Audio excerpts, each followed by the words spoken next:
Good morning, good afternoon, and good evening. This is Rambeard, and today we've got quite the spooky episode. We're gonna talk about the Headless Horseman.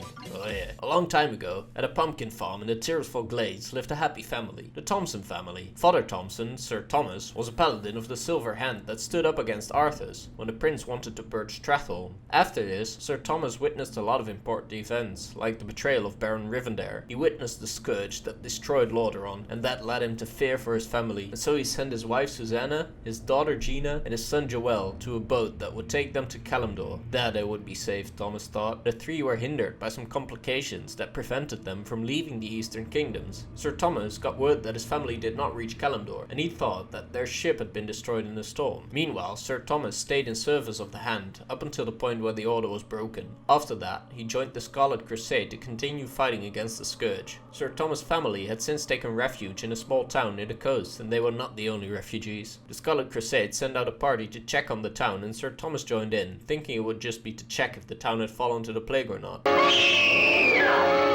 Okay, sorry, I just had to. Let's continue. At this point, he was still not aware that his family was alive and stayed in that very town. During the trip there, he was convinced by his superior that the town had already fallen to the plague, and while Thomas did not join the purge of Stratholme, he did think it was correct to murder everyone in this refugee town. After everyone in the town was killed, the Crusaders checked the corpses. Only now did Sir Thomas recognize his family, and only now did he realize he had just killed his wife, his son, and his daughter.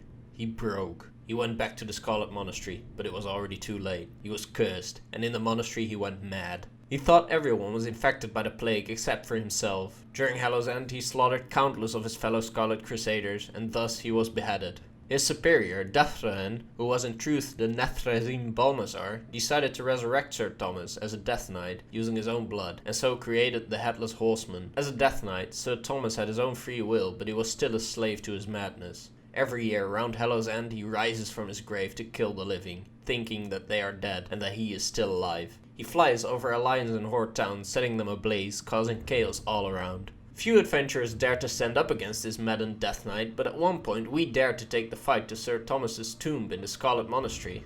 There, we can finally destroy his head, and with that, kill him. After we've killed him, we see that his spirit is finally free. Solace is there at last. We talk to him, and he thanks us for freeing him. With this, his story comes to an end. But not quite, because we decide to kill him over and over again, because I want that bloody mount! Oh well. I'll go back to farming him. Thank you for tuning in. Happy holidays. And I hope you enjoyed this video. Goodbye.